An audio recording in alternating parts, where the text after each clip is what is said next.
Tonight, Victoria's budget pain, 10 years of new taxes, thousands of jobs cut, debt soaring with no cost of living relief, special coverage. An emotional Damien Hardwick quits the Tigers, but the triple premiership coach might be back. A Centrelink worker critically injured in a stabbing in Melbourne's west. Police revenge fears put a school on alert in the manhunt over a deadly ambush. Climate change chaos on Kingsway as scientists stop traffic. And later the flu injection promising protection for years. Live from Melbourne, 7 News with Peter Mitchell starts now. Good evening. Victorians face a decade of new taxes to pay off spiralling debt set to cost taxpayers $21 million a day in interest. It's just part of the pain in a state budget that's under fire for slashing jobs and failing to deliver cost of living relief. Up to 4,000 jobs will be cut from the public service. Business as well as mum and dad investors will bear the brunt of new taxes, and debt will climb to more than $170 billion. The state is riddled with debt. This has been the most difficult budget. And now Victorians will be slugged with 10 years of taxes to pay it back. Victoria is broke. This is a budget that is mean. It is nasty. It visits pain on every Victorian. By 2027, the state's debt will balloon past $171 billion. At that point, Victorians will be paying $21 million in interest every day. As for how the state government will pay it all off, they're doing that by using medium and large businesses and property owners as an ATM. And by slashing jobs. Up to 4,000 office workers will be sacked as the Andrews government slashes the public sector. They'll come from back of office activity, they'll come from communications, they'll come from marketing, they'll come from policy servicing to government and ministers. These are the people who busted their guts for us during the pandemic, and giving them a pink slip is something they do not deserve. Since they've been in office, the public sector has doubled in size and the public sector wage bill has also doubled. So this is a problem of their own making, which is coming home to roost. There are also new land taxes for mum and dad investors. A horror move to increase land taxes yet again. Any second home with a land value of more than $50,000 will be hit. On average, that means forking out an extra $1,300 in land tax a year. It does become a risk that those costs get passed on to renters. The reality is if you're wealthy enough to own a home, you are doing really, really well, and you have got no excuse whatsoever to pass that on to vulnerable Victorians. Big businesses with a national payroll of more than $10 million, like Coles, Woolworths and Bunnings, will now pay a COVID tax. It will raise $3.9 billion over 4 years. Ultimately, that'll either be passed on to consumers, to other suppliers in the form of small businesses, or it will result in job losses. This budget seriously lacks imagination. It takes major potshots at business. Stamp duty changes are also on the way, but not for your home. We will transition from stamp duty to an annual property tax for commercial and industrial properties. Buyers will have the option of paying upfront stamp duty or the same amount in land tax over 10 years, but you'll pay interest. The change will bring in $50 billion for the state government, but it won't stay in their hands for long. 130 big build projects have blown out by $390 million. Small businesses will see some relief with the payroll tax-free threshold increased from $700,000 to $900,000. It means just over 4,000 businesses will no longer pay the tax. 22,000 will pay less. None of these are particularly pleasant options to paying down the debt, but they are probably the least unpleasant ways we can reduce spending and raise taxation. It's probably the first of a run of tough budgets over the coming years. This budget is another tough blow for Victorians facing difficult times. Our reporters are standing by with the latest on the fallout. First, political editor Chanel Vella. Chanel, it couldn't come at a worse time for many Victorians. Mitch, by 2027, the state government will rake in $40 billion of tax revenue alone. But if you are looking through this budget, looking for cost of living relief, you simply won't find it. We know if there's more that has to be done, then we stand ready to do that. But this budget, it's a budget of difficult choices. Well, there's very substantial cost of living relief in there. The Power Saver bonus, free kinder. These are really substantial election commitments we made last year, and we're delivering them in full. Also missing from the budget papers is a clear plan to fund the Commonwealth Games. Mitch. Chanel Vella at State Parliament, thank you. And the budget has delivered a hammer blow for an entire industry. Nick McCallum has the details. Nick, it's wiped out 1,000 jobs. Yes, Peter, that's what the union claims. Timber workers say they've been blindsided by a move to shut down Victoria's native forestry industry in just 7 months. Originally, it was scheduled to shut down in 2030, but now that's been brought forward to the start of next year. The CFMEU is furious. The industry was not consulted, claiming the Premier cares only for the cities, not for the regions. To make a decision without any consultation, you maximise the chances that the impact on people is going to be worse. Why would you do that? Is it because you don't care? Is it because you're thoughtless? Is it all the above? As a result of today's budget, future generations will be able to walk beneath some of the tallest trees on planet Earth. The union also says the government's $200 million relief package announced today for the hardest hit communities is not nearly enough, Peter. Nick McCallum at Treasury Place, thank you. And there are some big changes for schools. Jade Vincent joins us now, and Jade, teachers are worried. Mitch, funding for the COVID tutoring program that's been helping students who fell behind during remote learning, that runs out at the end of the year. The state government has promised to spend $618 million building 9 new schools across Metro Melbourne, but the Education Union says there's not enough investment to staff them. We know that there are classrooms where we do not have fully qualified teachers in front of our children. That is unacceptable, and we need the Andrews government to invest substantially. There has been a reduction in funding for both public schools and for TAFE, whilst at the same time the level of funding to the non-government school system has increased. From July next year, around 110 private schools will no longer be exempt from payroll tax, and that could drive up tuition fees. It's a move that's expected to raise around $422 million in tax revenue over 3 years. Mitch? Jade Vincent at Albert Park, thank you. Damien Hardwick has choked back tears on his way out of Punt Road after quitting as Richmond coach in a footy bombshell.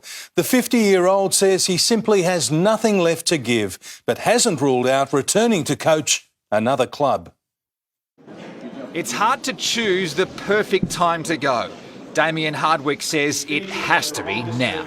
By far, the Richmond Football Club's been the love of my life, so I thank you from the bottom of my heart. The 50-year-old began to doubt his future over summer, worried after 13 seasons he had little left to give. In the past 2 weeks, Damien Hardwick made up his mind. I've tried to cook the sausages 1,000 different ways and I couldn't find 1,001. So I think the players deserve a new voice that will hopefully give them that spark. And to those players, he explained his decision this morning. It was one of the more tougher conversations that I've had to do. The way this club supported me, gave me every resource possible, gave me the best people possible. The season halfway through, the whole club gathered to watch a premiership coach say goodbye, his family sitting front row. Hardwick and the Tigers ended a 37-year premiership drought in 2017. They followed it up 2 years later and went back-to-back in 2020.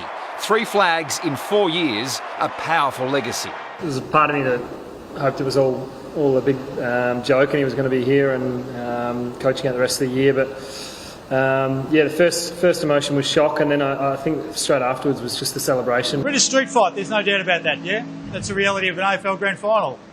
We've been in this situation before. Hardwick's half-time address of the 2020 Grand Final helped Richmond come from 15 points down to win by 31. It is our story to write. What story you want it to be is determined by the man in that jumper. And today, that story at Richmond comes to an end in a different jumper. Sort of wish I wore a better jumper, to be honest. I didn't realise there's so many people here, but I'm actually looking forward to sitting down watching the game with my kids and just to sit there and see what it's like. The Tigers' coaching career that started in 2010 finishes with 307 matches, more than half he won. He's taught us about genuine care, connection and the power of storytelling. So no farewell match for Damien Hardwick. Instead, the club will let the dust settle on his mid-season resignation and will plan a public celebration of his Tigers legacy later this year. The biggest thing on my plate at the moment is just to decompress and let it all go. You know, speaking to some of the players, and you know, Dustin suggested I go to Ibiza, and Bakes suggested I go to Lake Grace. So it's somewhere in between where I'll find myself. That'll do me. See you tomorrow.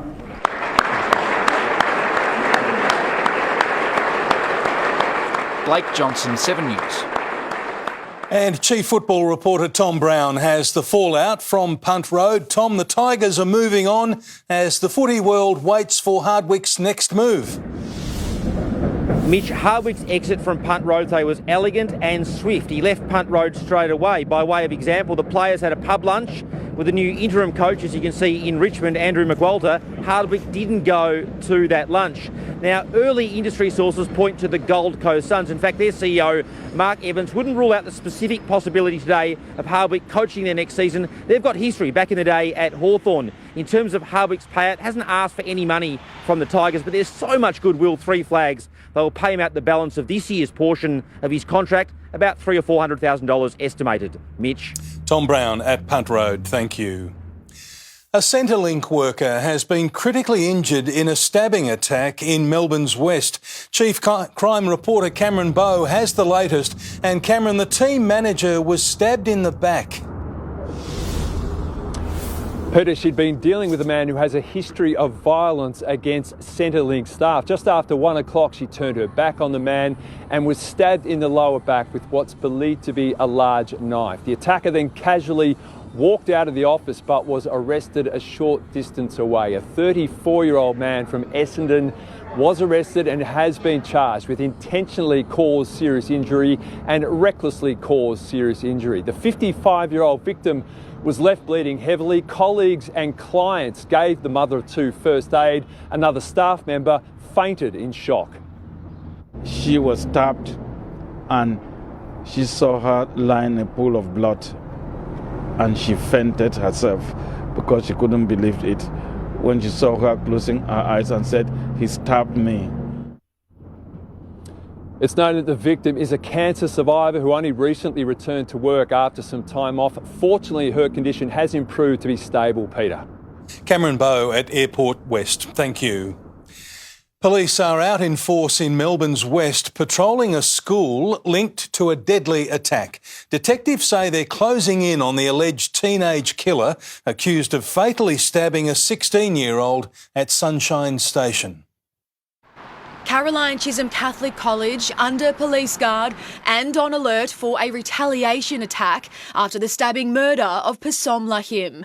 Today, the homicide squad took the rare step of releasing photos of teenage suspect Mayik Atem, a student at another school. The 17-year-old is wanted over the fatal machete attack on the 16-year-old victim near Sunshine train station on Thursday.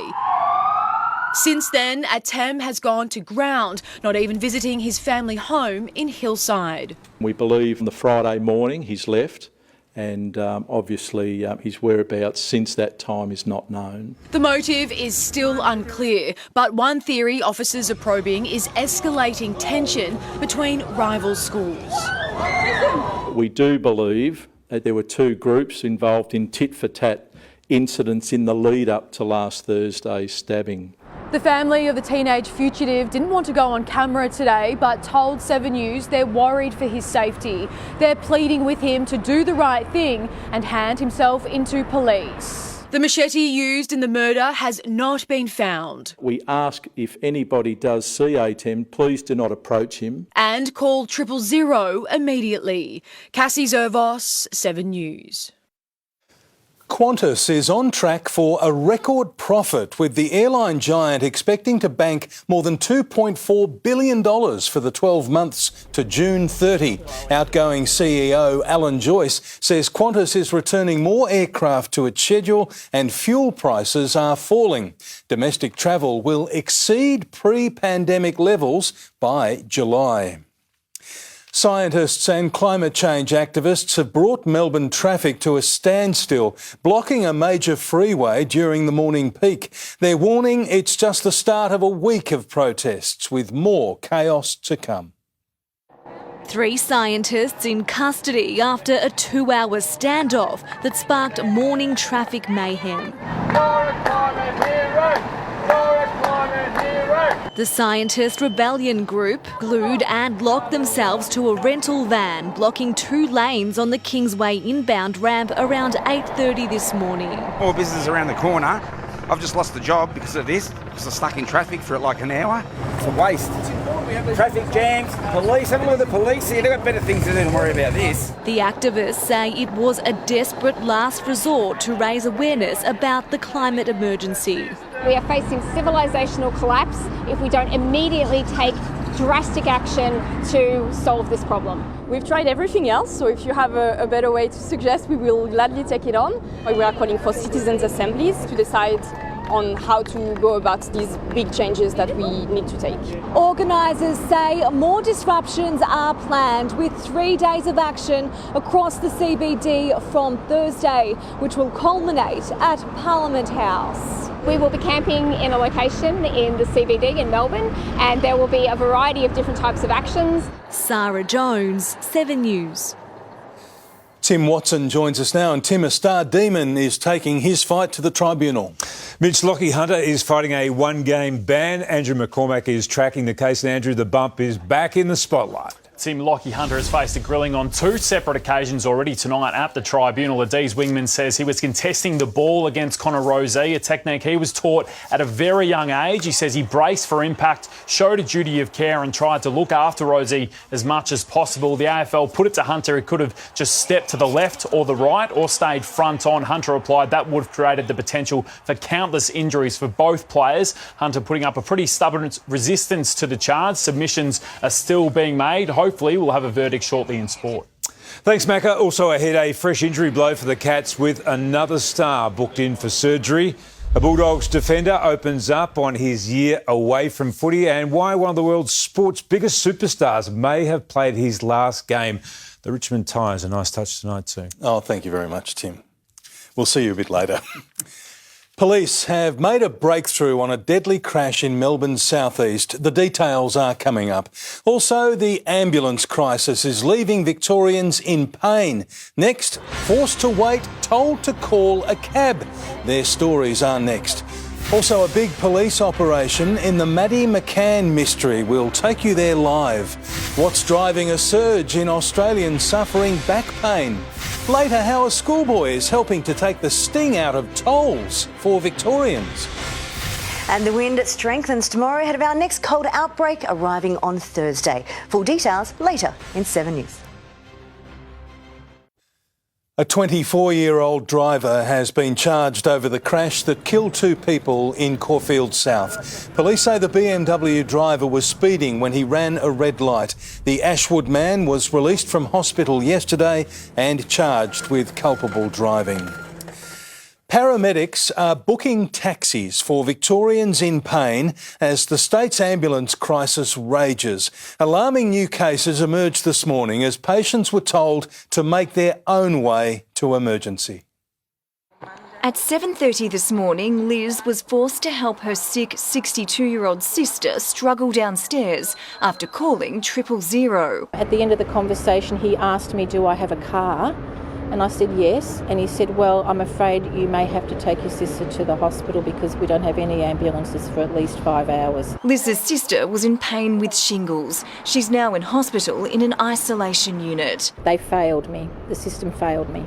Also early this morning, 19-year-old Morel Aston called 000 with intense stomach pain.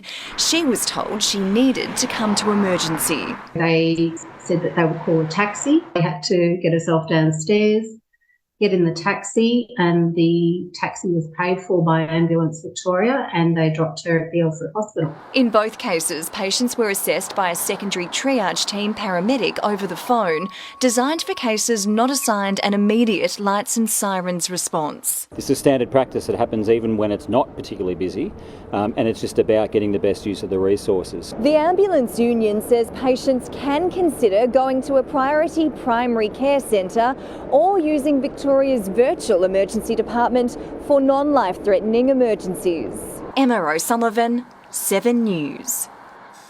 India's Prime Minister has received a reception reserved for a rock star as he arrived in Sydney. Narendra Modi was mobbed ahead of tonight's rally at Olympic Park that's set to attract 20,000 people.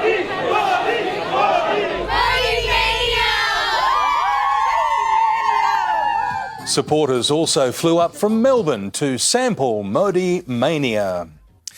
The senior constable accused of tasering a 95-year-old dementia patient has been stood down on full pay, pending an investigation by the homicide squad.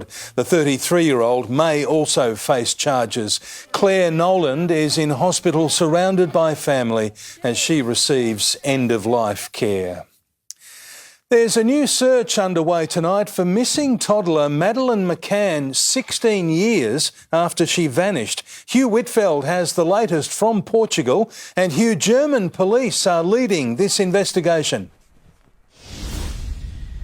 Yeah, the first search here in Portugal in nearly a decade began at first light, Peter. It is being led by investigators from Germany, where the prime suspect, pedophile Christian Bruckner, is currently in jail. They're working with local police and UK investigators from Scotland Yard and will split into 4 teams. Their focus is this reservoir and the surrounding scrub that was last searched in 2008. It's about 50 kilometres from the resort in Praia de Luz, where Maddie disappeared in 2007. The area here is currently in drought, with the water levels so low they may not need divers. Maddie would be aged 20 now, but authorities are treating this as a murder investigation. Her parents are not commenting on the case. They are holding out hope they may see their girl again until, of course, there is proof that she is not alive. Mitch. Hugh Whitfeld in Portugal, thank you. The number of Australians experiencing lower back pain is set to double by 2050. A new study shows there will be more than 800 million cases globally by then. Researchers analysed 30 years of data, blaming the rise on the ageing population. They're worried it will put pressure on countries already struggling with healthcare. A man has admitted using dating apps to prey on a string of innocent women and steal from them. The details are next. Also, hoons out of control on a busy road in Melbourne's southwest, and chemists threatening to cut back in a prescription backlash. 2 highway patrol officers have been accused of assaulting a deaf and autistic man during an arrest in February last year. Stephen Sota and Trevor Harty are fighting allegations they used excessive force against the man they claim sped past them when they were on patrol. A court's been told the man was hit with a baton and capsicum sprayed. The 2 officers will face a contested hearing in October. A Romeo retiree has admitted preying on vulnerable Melbourne women to steal their life savings. He lured his victims through an online dating site in a cruel love con. At 74 years of age, Rick McLeod would seem an unlikely love rat, but he managed to lure women into relationships and then con them out of their life savings. Why did you scam those women? The Clyde resident today pleading guilty to multiple counts of deception. McLeod preyed on 4 vulnerable women, scamming them out of more than $180,000. The county court hearing each woman had been left devastated after learning his promises to invest their money weren't true. Anything at all you'd like to say to those 4 women? McLeod contacted 3 of the women on the dating site Oasis, even promising one an engagement ring. The 4th he found at a Carrum Downs pub, offering her a job as a brothel receptionist before scamming her as well. One of the victims had just come out of a long-term marriage. When she met McLeod online, she ended up handing over $80,000, which she planned to use as a house deposit. I have spent a great many nights crying myself to sleep, she said, and wondering how I was so silly to fall for this deception. Another victim who McLeod had discussed marriage with lost $55,000. Were you actually going to marry one of the women? No, that's bullshit. McLeod will be sentenced at a later date. Estelle Greepink, 7 News. Australia's aged care crisis is deepening, with more than 20 homes closing their doors in the past year. The opposition blames the government's decision to push for 24/7 nurses in every facility a year earlier than the Aged Care Royal Commission recommended. The reckless pursuit of bringing forward that recommendation to meet an election commitment has resulted in these nursing homes closing. And they've seriously walked in today to say you're doing it too fast. You're cleaning up the mess too quickly. How dare you? 3 of the newly closed aged care homes are in Victoria. Joe Biden's decision to cancel this week's trip to Australia is set to save the US from a looming financial crisis. The president is poised to clinch a budget deal with Republicans to keep America out of recession. We're optimistic we may be able to make some progress. I think at the end of the day we can find common ground.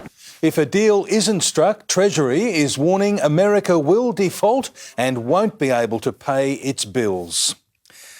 At least 19 children have died in a fire tragedy at a boarding school in South America. It happened in the tiny village of Mardia in central Guyana, which is remote and surrounded by dense forests. Local authorities believe the fire was deliberately lit. And King Charles has continued a long royal tradition, visiting the Chelsea Flower Show, a favourite of his late mother. In a first for the show's 110-year history, the Princess of Wales hosted a children's picnic, revealing Prince Louis is growing broad beans in the family garden.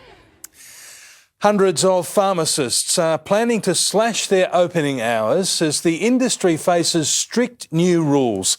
Chemists are bracing for a surge in demand for medicine, in a move they say is a logistical nightmare. New 60-day script dispensing rules are on the way to save patients money, but chemists fear it'll bleed them dry. This will be the final hit. The Pharmacy Guild ran a survey of 1,500 members, saying the majority plan to reduce hours and free services to cope with the hit to their income. 24-hour service, blood pressure checking, baby weighing, even vaccinations to some extent will all be gone. Some of these sort of baseless scare campaigns being promoted by the pharmacy lobby ignore the fact that this will be phased in over this year and next year. If the changes pass through Parliament, some patients will be able to buy 2 months' worth of medication with one prescription, halving the cost for things like heart disease, cholesterol and hypertension medication. 6 million Australians would save around $180 a year, but pharmacies would cop the hit. We get fees to dispense each packet of medication, and they're halving those fees to us, which goes straight to the viability of the business. Concerns too for an already stretched medication supply. If someone changes their medication on day 1 or day 2, well, it's now 60 days that will be wasted. Christy Cooper, 7 News. A hoon has performed a dangerous stunt at a busy intersection in Melbourne's southwest. The driver stopped on Morris Road at Hoppers Crossing before doing a burnout in front of shocked motorists. The stunt happened outside a childcare centre. Police are investigating. A schoolboy is taking the sting out of toll fees. Next, his bright idea offering huge savings for Victorian drivers. Also ahead on 7 News, music megastars in a powerful tribute to a Melbourne icon. freeway madness unfolds on the M2. And after sport, a flu shot for life. The quick jab promising long-term protection. A driver has been caught out using a towel to keep his door shut while driving along a busy Melbourne freeway. Can you let me know, is that legal? I think that's right. Is that roadworthy? Let me know. See you guys. The Holden was filmed on the M2 near the Brunswick Road exits. A bumper profit prediction did little to help Qantas today. Gemma Acton has the latest on a flat finish to the share market. Yes, Peter, after spending most of the day in the green, the ASX 200 dropped right at the close to finish just in the red. Despite its bumper profit forecast, Qantas shares slipped by more than 2%. The Aussie dollar is treading water, currently around 66.4 US cents. While the gold price continues to retreat, it's now close to a 2-month low. And we have to flash back all the way to 1966 to find when home ownership peaked in Australia. Back then, 73% of Australians owned homes, according to a new report from demographer Bernard Salt. Since then, the trend has been downwards to today's level of closer to 63%. Peter. Thank you, Gemma. A teenage boy has designed a new shopping rewards program to help cut the cost of our daily commute. The cashback program is called Tollsy, adding credit to your toll account when you spend at local businesses. A few months shy of scoring his learner licence, 15-year-old Henry Coward is already behind the wheel of a bold business idea.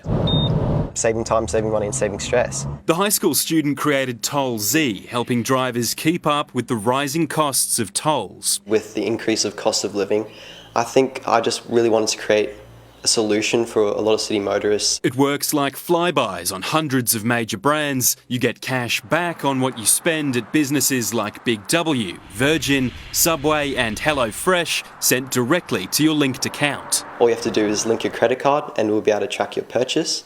And if you want to shop online, all you have to do is go through one of our Tollsy links. At home, it's kick-started a savings spree. Cash back on a new chair paid for 9 trips through tolls. A coffee table paid for 6. Even the tea chipped in. We've saved basically $250 worth of tolls in the last month and a half. We don't have to think about transferring money in and around. It just happens normally. Henry hopes to have 10,000 users on the platform by the end of the year, skipping the traffic and saving on tolls. But even if he doesn't, it won't mean the end of the road for his big dreams in business. It'd be great to just be able to apply this learning and take it down another entrepreneurial path, hopefully. Whichever path, the road is wide open. Sammy Barnes, 7 News. Some of the biggest names in world music will star in an upcoming documentary on the life of the late legendary promoter Michael Gudinski. You'd feel he's in the building, he's somewhere. Bam, he'd blast through the door. We're going to make you a star, kid. He was always looking for something that somebody hasn't heard yet. He had the energy of a rock drummer. Max! Michael Gudinski, how are you? Ego, the Michael Gudinski story, will have its world premiere in Melbourne on August the 10th. Can't wait. Sport is next with Tim Watson. And Tim, there are plenty of contenders in the race to be Richmond's next coach. Yes, Mitch, Damien Hardwick's decision has sent shockwaves through the AFL as a former Saint takes charge at Punt Road. We'll get Matthew Richardson's take next. Plus, the injury crisis deepens at Geelong with another star in for surgery. Dogs defender Liam Jones breaks his silence on his year out of footy and why the Kings' reign in the NBA might finally be over. Welcome back. Damien Hardwick's career might be over at Punt Road, but he's still a man in demand. Mitch Cleary has the latest from Tigerland. And Mitch, Hardwick's exit is set to have a domino effect. Tim, Hardwick has walked away from around $1 million for next year. The Tigers have given him their blessing should he wish to coach on elsewhere. Hardwick heading away on a much needed break, but it won't stop clubs, including Gold Coast, exploring his services. As one door closes, multiple others may soon open. I always looked at him as a career coach. I don't think there'd be anyone holding him back if he found that fire again and wanted to do it. I don't think any Richmond people would begrudge that. I think he'll be back in some way, shape or form though. The coaching market thrown into chaos, but Port Adelaide, where Hardwick tasted success, still holding on talks for Ken Hinkley. Ken and I both agreed before the season started, so we stick to the plan. The Eagles forced to defend Adam Simpson. Adam's got a really bright future at our club, frankly. We have great belief in his coaching ability. Of course, you'd rather hear that than the other narrative. Uncertainty around both, adding to mounting pressure on Stuart Dew and continued scrutiny on Michael Voss long term. Some high Carlton people have reached out. Got wind and reached out to Hardwick to see where he's at. At Punt Road, Tim Taranto and Jacob Hopper have a new coach 10 games into 7-year deals they pledged under Hardwick. I'm sure that they'd be sitting down and feeling a little bit disappointed they don't get to play under him any longer, but not disappointed they're at Richmond. Dustin Martin's 2024 contract to be a hot topic for Hardwick's successor. Yeah, 100%. I think he'll finish his contract at Richmond. The 3-month race likely to include Hinkley should his future drag on. Adam Uze, Daniel G and Siracusa, Justin Lepich, Don Pike, even Nathan Buckley. Interim Andrew McQualter, with 13 games to make his case, offered 10-year coaching apprenticeship. The game's evolving. We want to find the next Damien Hardwick. Mitch Cleary, 7 News. There's no relief in sight for Geelong's injury-hit midfield. Patrick Dangerfield will spend a third week on the sidelines, while young star Max Holmes won't return until the back end of the season after he's had knee surgery.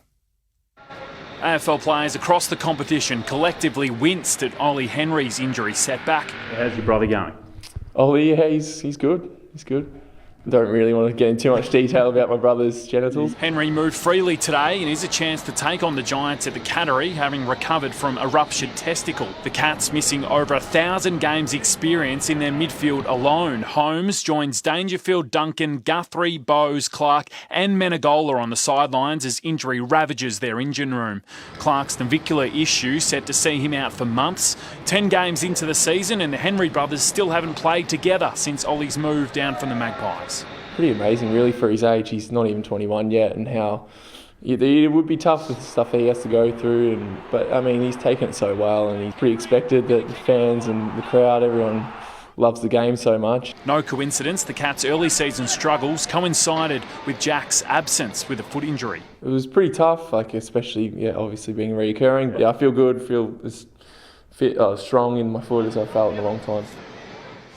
Now, the jury has been deliberating for around 17 minutes now in Lockie Hunter's tribunal hearing. The D's delivered an 8-point defence to try and free Hunter. Some of those points were that he had no reasonable alternative and it would have been reckless and dangerous for Hunter to stay front on and go head first into this contest with Connor Rose. He was questioned, Hunter, for about 40 minutes. Hunter happy, though, for it to take as long as required, saying to the AFL Council he's got nowhere else to be other than the MCG on Saturday. Tim?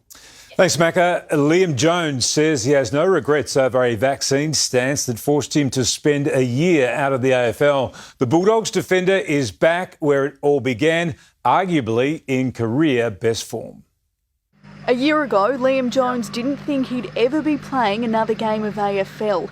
12 months on, he's back and about to play in one of the most significant rounds on the calendar, and he'll be doing it in front of friends and family in Darwin. It's really special to highlight Indigenous culture and how much, past players and current players have done, and to recognise and share our stories with the team. The key defender made the decision to leave his Carlton contract a year early, choosing retirement over the vaccine, but he insists there's no bad blood with his old Blues teammates. It's certainly no between me and the players. I've got so many great mates there, and we went through some tough times together. Looking back, he says he wouldn't change anything. It's pretty surreal, yeah. I'm the sort of person that doesn't really count their chickens before they hatch. Certainly no regrets. I had a great time last year. It's all led me to where I am today. So, I'm certainly happy where I am and, happy where I have been. Liam Jones started his AFL journey here at the Bulldogs 15 years ago. After having a year away from the game, he now hopes this is where he'll finish his career.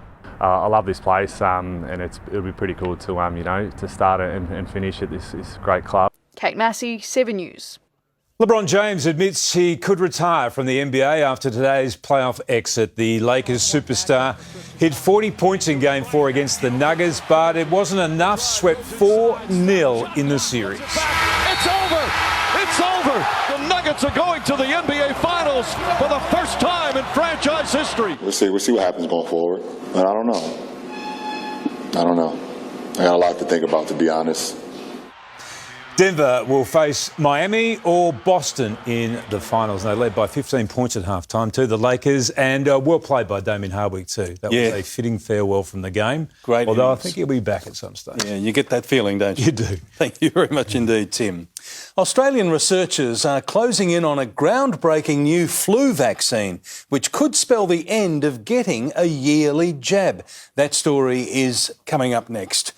Also, Jane Bunn with the forecast. Jane, how much longer does the fine weather last? Well, Mitch, we should have one more day of dry conditions. Then temperatures plummet on Thursday afternoon. I'll have full details shortly. Hello, coming up tonight, your card data stolen and sold on the dark web for dirt cheap. New analysis showing we're more exposed than most countries. Anti-Putin fighters raid a Russian town. Is it playing straight into the president's hands? Plus, use it or lose it, what Virgin travellers need to know about a points clean-up. That's the latest from 7 News at 10:30. Australian researchers are trialling a groundbreaking new flu vaccine which could end the yearly shot. The game changer comes as flu cases soar and jab uptake numbers fall. Years of COVID has given many of us vaccine fatigue. Now the annual flu jab is waning. Asking people to get a new flu vaccine every year is becoming increasingly challenging. Queensland researchers believe they have the solution, trialling a groundbreaking universal vaccine promising years of protection. Its innovative technology has done what other vaccines couldn't, better at targeting the virus proteins less likely to mutate every season. So it looks likely to cover all flu strains that could be circulating, including a new pandemic strain. It comes as flu cases explode across the country. 40,000 cases and 44 deaths already this year, while the flu jab uptake is concerningly low. Just 10% of children are protected. A bunch of my friends are kind of like, oh, we don't need it, it's not that bad, or I thought we were so focused on COVID. 600 healthy participants at 8 locations across Australia will take part over the year-long study. The volunteers will be divided into 6 groups, each given a different mix of the new universal vaccine, the conventional flu jab and a placebo, testing which is most effective. If successful, the new jab is still years away, though a severe flu season is already here. We've never really seen flu and COVID co-circulate at the levels that look likely at this point in time. Jacqueline Robson, 7 News. Now here's Jane with the weather. Thank you, Mitch. Our dry spell continues and it should remain fine until Thursday morning. Then our next cold outbreak arrives. We've had a mix of sun and cloud out there today with generally light winds, making a top of 17 quite nice for late May. There is cloud over to our west, but it only crossed the Melbourne area at times with lots of sunshine in between. At first, the south was mild thanks to cloud, while the north was chilly. Then it was the opposite, a mild afternoon in the north, cooler in the south with 14s and 15s. The cloud was widespread over western Victoria, while the east had areas of fog. That bank of cloud gradually broke up north of the ranges this afternoon. Only patchy cloud made it over into the east with lots of sunshine there. There were several spots with -1 or even -2 north of the ranges overnight. A large high pressure system sits just up to our north and is covering much of the country. The next big weather system is affecting Perth and the southwest today. That'll rapidly cross the Bight tomorrow, arriving here on Thursday.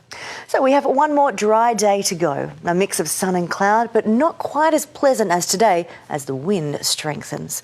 The dry break ends on Thursday. We have a band of rain moving through from west through to east thanks to this cold front. And now that the large high is so far north and there's a weak feed of tropical moisture, the rain can extend right up into southern New South Wales. Temperatures plummet as it hits with snow in the Alps. By the end of the week, most of us will have seen 5 to 10 millimetres of rain, even in northern parts of the state. It is heaviest near the southwest coast and here east of Melbourne. Around the nation tomorrow, lots of sunshine thanks to that high. Sunny in Sydney and Brisbane. Fog, then sunshine for Canberra. Partly cloudy in Hobart, mostly sunny in Adelaide. To Victoria, areas of frost near the eastern ranges, patches of fog too. Large areas of sunshine under sheets of high cloud, but there are areas of grey low cloud in there too, particularly here in the northeast. It is dry across much of the state as northerly winds pick up, strong in the west and on the ranges later. Closer in, no wet weather yet again tomorrow. It is sunny at times, some cloud at others. A mild afternoon, but not quite as pleasant as today as the northerly wind picks up. The gusts are strong in the afternoon and evening, and they'll turn gale force overnight, so get your loose items secure before bed. Another top of 17 in the city, a mix of sun and cloud. A gusty afternoon, then the wind should start to howl late at night, and it is very gusty on Thursday morning. Then the rain hits. That's due somewhere between about 11 and 1 p.m. is when it begins, and the temperature absolutely plummets. Showers continue on Friday, just up to 14, and then a bit more Sunday afternoon, Monday afternoon. 17 tomorrow, mix of sun and cloud. No umbrella tomorrow.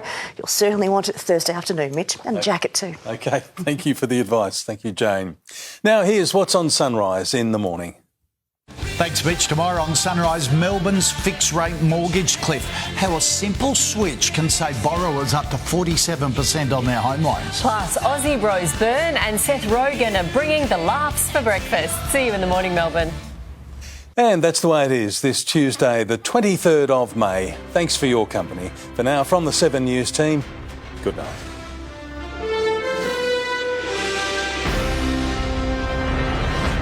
Stream 7 News anytime, live and on demand on 7plus. And with 7news.com.au, you'll know the news now.